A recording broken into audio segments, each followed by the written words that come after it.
Millie Weaver reporting for Infowars.com. I'm here in Phoenix, Arizona, where just this last weekend, the Freedom Force International Group held a conference here on the subject matter of climate change and the inconvenient lie that's being perpetuated by the mainstream media and other people, such as Al Gore, that man is responsible for climate change and that we need to all hurry up and take action in this. Well, Donald Trump just met with Al Gore, and we have all these mainstream media leftist outlets touting that Donald Trump is going to veer from his campaign pledges and keep some of these regulations on the basis of man-made climate change. The bulk of the time was with President-elect Donald Trump.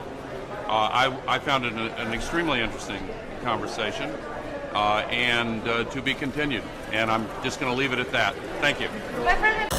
Well, I have information that counters that. I just met with a man this weekend named Timothy Ball that spoke at this conference, who is scheduled to meet with Donald Trump's EPA pick.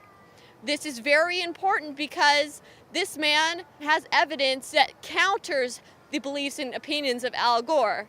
So let's go ahead and hear what he has to say. You're scheduled to meet with Trump's advisor soon, isn't that correct? Yeah, well, one of the things that about 25 years ago, appeared before Congress on the climate issue, and I was also invited to speak at a place called the Competitive Enterprise Institute. I met a Myron Ebell, and then at the Heartland or climate conferences around, I met him several times. It's about a month before the election date, he was notified by the Trump people that he was going to be put in charge of deregulating EPA. So was invited to go and meet with Myron in Washington on the 12th of December, and we'll lay out the issues. He knows a lot of it, but one of the things I think I can contribute is providing him with ways of explaining to the politicians and to the public the complexities. When you burn ethanol, which of course is plant produced, and the government was telling people, when you burn ethanol, there's less CO2 produced than from fossil fuels. It's not true. It's simply not true. When you burn ethanol, you get far more CO2 produced, okay? But what they did was they said, growing the plants takes CO2 out of the atmosphere, so we're giving them a net figure. But with the actual car going down the road, the ethanol car is putting out far more CO2 than the fossil fuel car. And of course, the government shifted the subsidies to corn producers, that they got far more money if they produced the corn and it went to the ethanol plant than if it went to the food plant. That led to a massive increase in basic food costs around the world. And I'll show you how that links. When corn is basic and the price went up, all of the other basic food supplies went up. That led to food riots in Egypt. Okay? Obama said, oh no, that's Arab Spring, that's democracy. No, it wasn't. There was the food riots. Wow. But Obama, of course, said, we've got to get rid of Hosni Mubarak because he wanted to put the Muslim Brotherhood in. So he exploited a situation that his own policies in the corn market had created. But this is the kinds of clever and devious games that they use. What are some of the health or environmental effects that these supposed green energy projects can do? Well, the alternate energies, of course, are in terms of the bird kills, the bat kills, the environmental damage, the noise that they produce, the footprint.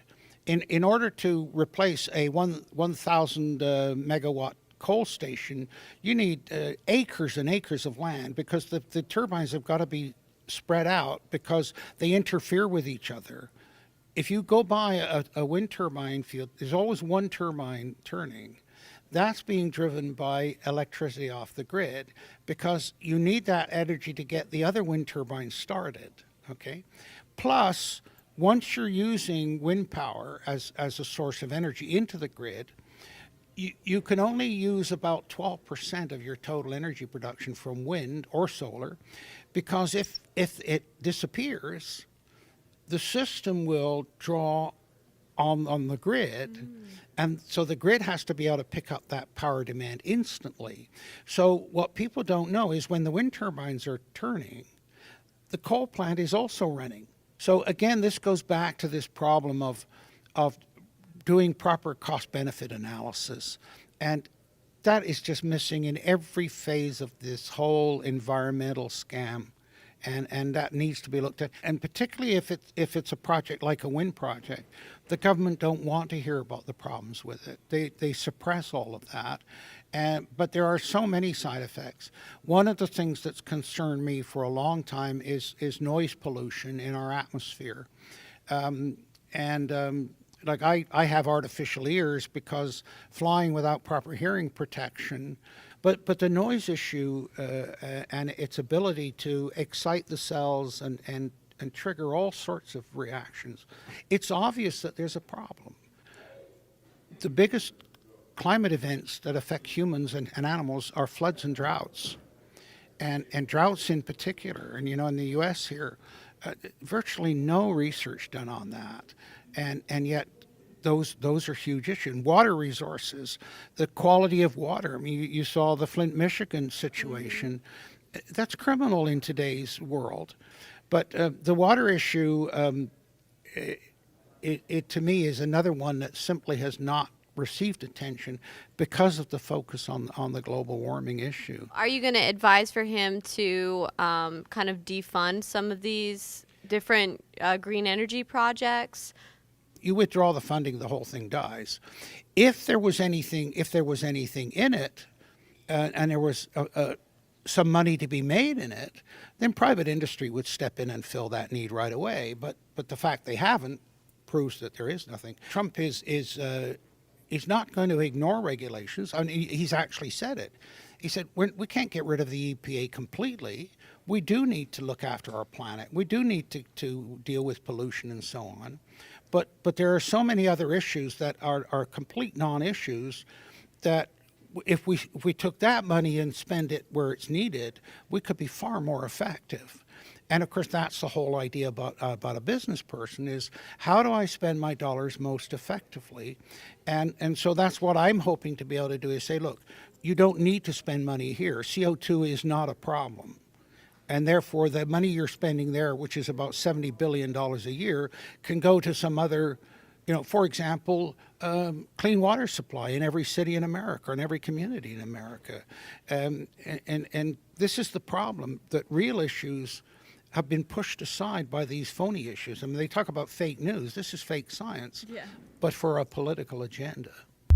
The concerns that these media outlets are perpetuating that Donald is going to veer from his campaign pledges are simply inaccurate, and it's just to try and make Donald look bad in any way possible. Just more fake news from the mainstream media. This is Millie Weaver signing off for Infowars.com. Mic check 1 2. Can y'all hear me out there? Let's go. Let's get it pop. Let's get it pop. I'm all in. I've been in the kitchen whipping. Where y'all been? Been sitting back from a distance, watch the world spin.